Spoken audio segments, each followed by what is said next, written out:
Una empresa bélica llevada a cabo por las tropas castellanas de Alfonso XI junto a las flotas de Aragón y Génova durante la Reconquista, con el objetivo de conquistar esta ciudad, la ciudad musulmana de Algeciras.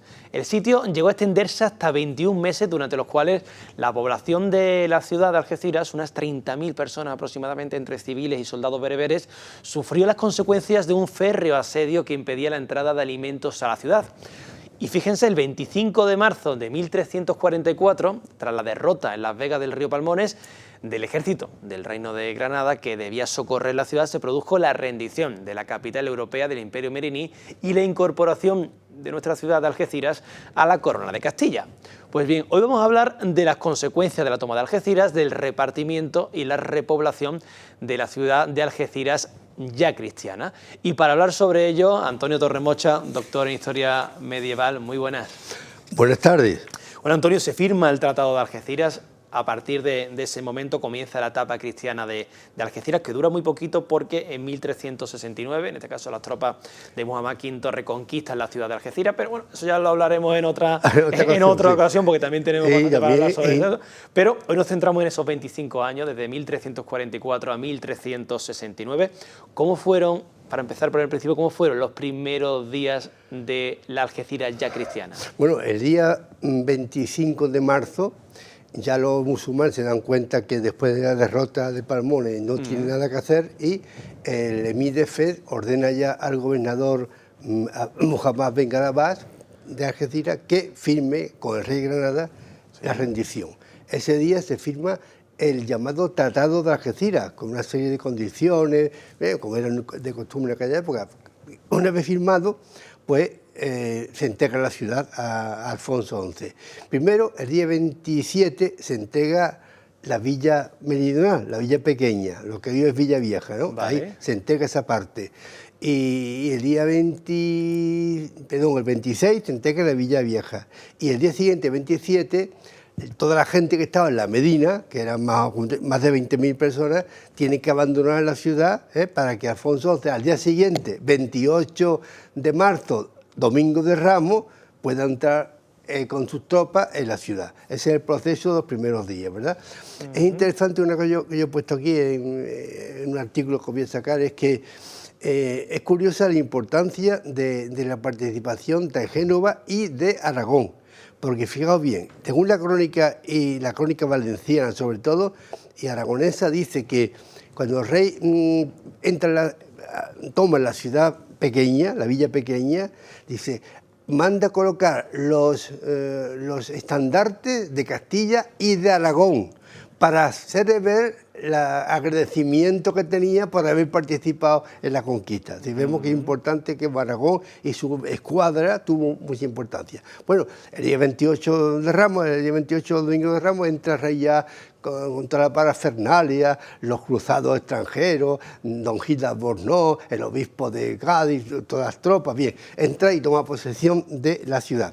Y ya a Algeciras pertenecía, una vez que todos los musulmanes han pasado, han huido, han tenido que abandonar la ciudad.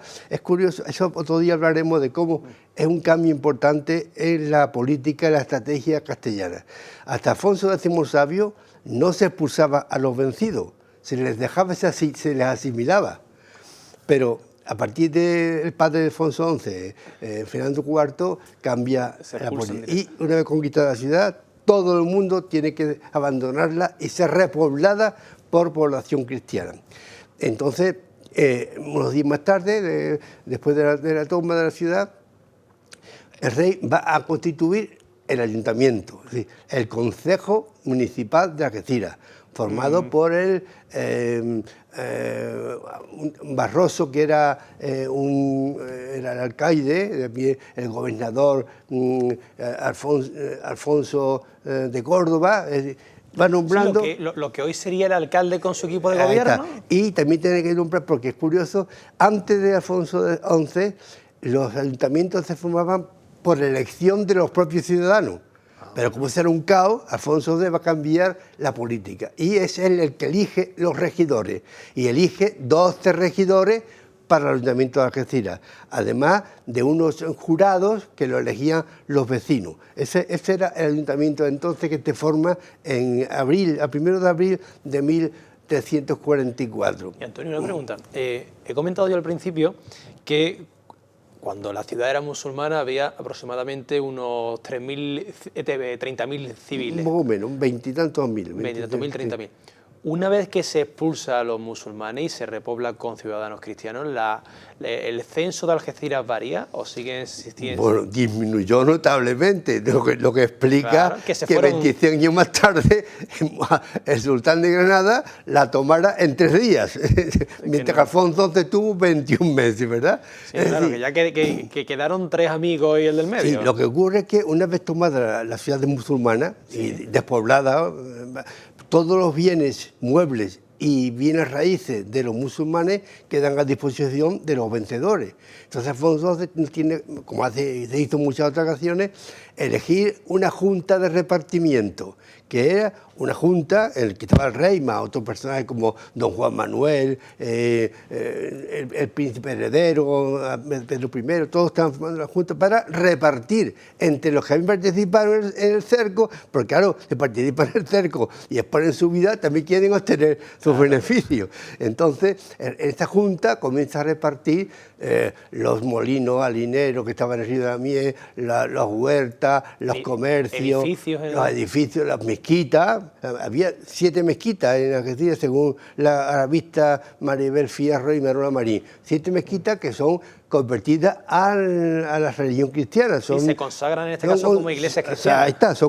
De hecho, que la primera, la mezquita Aljama, que estaba en la cumbre de Ocoye de San Isidro, ahí estaba la mezquita Aljama, es convertida en catedral, porque así lo ha decidido el Papa, con el nombre de Santa María de la Palma, ¿verdad? Entonces, es decir, que todas esas mezquitas se convierten. Una de ellas, en el repartimiento, que no hemos hablado de él, ese repartimiento que se hace en los primeros días de abril, una vez que la Junta ya lo ha decidido, pues le va a entregar, puedo leer algunos, por ejemplo, porque están aquí los tengo muy claros, ¿no? Dice, la verdad es que el libro de repartimiento no se conserva, mientras que ahí aparece una ilustración de la que te he mandado, sí, de una primera portada de un libro de repartimiento de una población de Granada, que se conserva.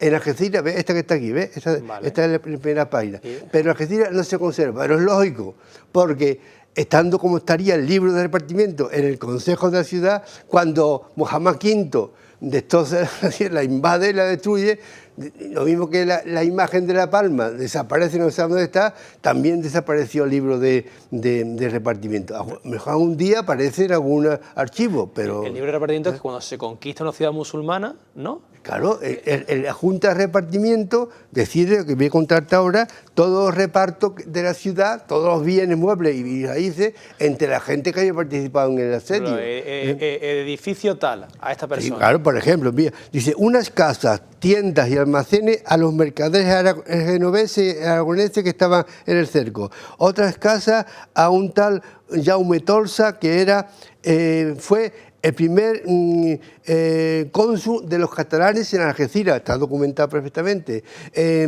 A la Orden de Santiago le da una mezquita de las que se ven consultas para que ahí colocaran un fabrique o una encomienda en Algeciras. A la Orden de la Merced le da una iglesia, la iglesia de San Hipólito, antigua mezquita, para que establezca el convento de los mercedarios. A doña, a la amante del rey, a doña Leonor de Guzmán, le va a dar también casa, un molino, que parece que se sabe que era de un personaje importante, Ben Rida, que era el propietario anterior, eso está documentado en algunos documentos, y se lo da a esta señora.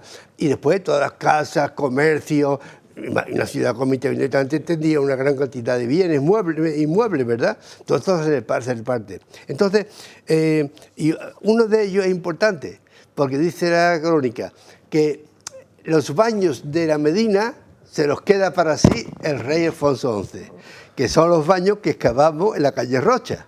Esos son los baños principales de la Medina. Esos baños fueron propiedad de Alfonso XI. Eso nadie lo ha dicho nunca, ni lo sabe, pero yo... ¿Eran propiedad de él? Es propiedad del rey. Te queda, reparte todo, pero se queda con... Sería un edificio pata negra y se queda con él, ¿verdad? ¿Y cómo se decidía que un edificio iba para una persona o para una orden? La Junta de Repartimiento, formada por don Juan Manuel, el rey, y el secretario, que debió ser el notario mayor de Castilla, don Fernán Sánchez de Valladolid, esa secretaria, el notario mayor sería el secretario que firmó ese acuerdo, ¿verdad? Y ahí la Junta repartía. ¿De qué manera hacía reparto? En función del esfuerzo de cada uno de los elementos que participaban, los nobles, y también según esta categoría. No recibía lo mismo un soldado que un capitán de las milicias, ¿verdad? Entonces, de acuerdo a su participación, a su cercanía al poder, como siempre ocurre, ¿verdad? Iban recibiendo las propiedades, Claro, hay un problema grave en este... Tú dirás, qué bien, pues ya se repartió Algeciras y se repuebla todo fenómeno. No, como yo digo al final de este artículo, el repoblamiento de Algeciras fue un fracaso rotundo. ¿Por qué? Por dos causas. Primera causa, porque la nobleza que recibe todas las propiedades, casas, tiendas, molinos, batanes, huertas, todo, debería demandar ahí a gente para que la explotara. Pero como era alta nobleza, residente en Castilla y León y tal, se despreocuparon y dejaron abandonada y no invirtieron en gente para que viniera. ¿Por qué? Por el temor de la frontera. Es que Algeciras estaba en la frontera del Islam con Granada y con Marruecos. Y también de una reacción musulmana, esta gente del norte no quería venir a repoblar.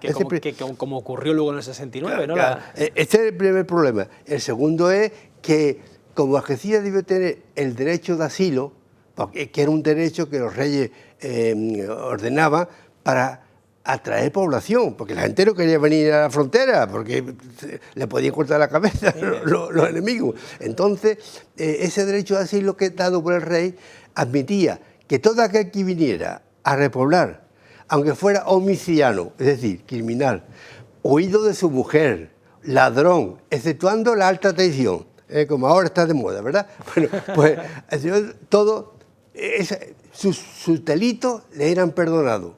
Si estaba en Algeciras un año y un día, con Trecino, traía a una cantidad de delincuentes, ¿verdad? Esto se llenaría de delincuentes. Entonces, y hay constancia de revueltas que hay en Algeciras en contra de los jueces, que yo lo comentaremos en otro momento, y que el rey tiene que mandar a tropas para poner orden aquí, porque perder Algeciras era perder la conquista del sitio más importante.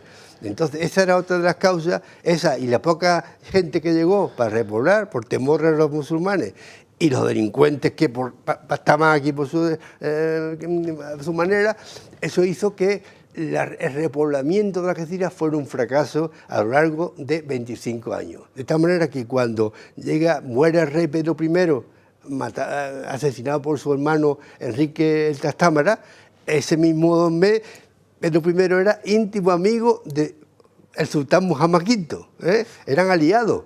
En cuanto que muere Pedro I, Muhammad V, que ya se libera de su amistad y es enemigo del próximo rey, que es Enrique II, viene sobre Algeciras, la pone en asedio y en 3 días entra en la Villa Vieja, en la Villa Nueva y se apodera de la ciudad, que estaría, como te hemos dicho, despoblada y sin defensa. Despoblada y llena de delincuentes. Sí, ya creo que ya no quedaría, porque en 25 años se había ido yendo la gente, de tal manera que no lo sabemos porque no existe constancia numérica de quienes habitaban Algeciras, pero imaginad, si Alfonso se tarda 21 meses con un ejército de 15.000 hombres, 2 flotas, y no consigue conquistar la ciudad en 21 meses, por cómo es que este hombre viene y en 3 días entra. Supongo aquí que no habría ni muertos. No habría nada. Y es más, seguro que las puertas estarían abiertas, total, que ese fue el final.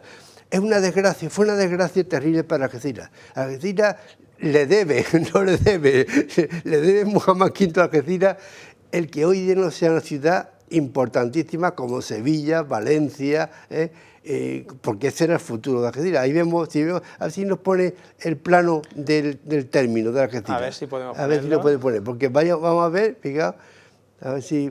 A ver si puede pasar. No, este no, el siguiente no, en el que se ve el término municipal plano del de término, Algeciras, sí. que se ve Castellar, Algeciras, no, este no, el siguiente. Es el Rey, a ver. Tampoco. El otro, el primero.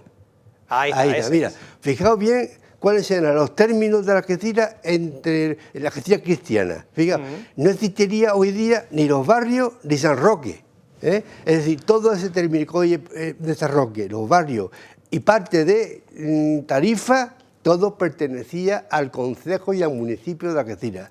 Y además, un puerto importantísimo, un gran lugar estratégico. Hoy día, Alfonso X aspiraba, dándole también el obispado a la ciudad de Algeciras, aspiraba a convertir a Algeciras en un bastión importante como lo era Sevilla.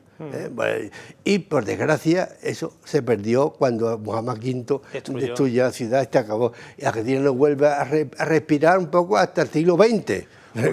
Porque el siglo XIX era un villorrio, lógicamente. A día de hoy queda, de esos 25 años, de 1344 a 1369, ¿queda algo en pie en Algeciras? Hombre, quedan las murallas que tenemos aquí, los restos de los baños, y si nuestro ayuntamiento da autorización para que se excaven todos los solares que están en la zona cerca de la calle Munición y demás, hay una serie de solares, vale. Si se excava ahí en el futuro van a aparecer importantes, porque será la plena ciudad, van a aparecer edificios importantes, como apareció en la calle General Castaño cuando se excavó en la fábrica de fideos,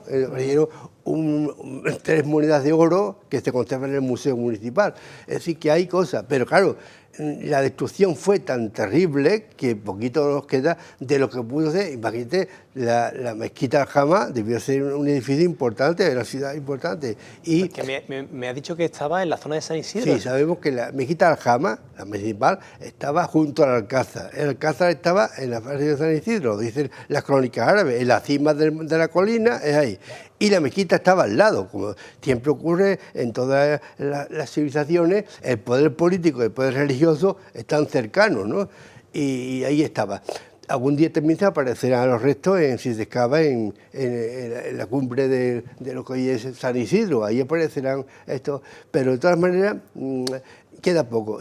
Yo imagino que si Muhammad V no destruyó Algeciras, durante la época bollante de los reinados de los reyes católicos y de los Austrias, Algeciras tendría una gran catedral, tendría alcázares, sería una ciudad como Sevilla, como mínimo, ¿verdad? Desgraciadamente nos queda poquito. Claro. Nos queda poquito porque... Pero bueno, la historia no podemos añorar lo que no tenemos, ¿verdad? Obviamente, pero al menos a través de los estudios de nuestros historiadores podemos recuperar cómo era nuestra ciudad en el pasado medieval, lógicamente. Antonio, la próxima vez, si le parece bien, hablamos de la reconquista musulmana en 1369 de Algeciras y la destrucción de Algeciras. Y lo más importante, ¿qué ocurrió con los términos esos que hemos visto ahí? Sí. Esos términos tienen su historia, y entre 1369 y 1704 también tienen su historia, que vamos a hablarla, y su evolución, y porque hoy día Algeciras tiene tan poquito término municipal. Eso lo vamos a ver. Muchísimas gracias. Venga, muchas gracias. Adiós.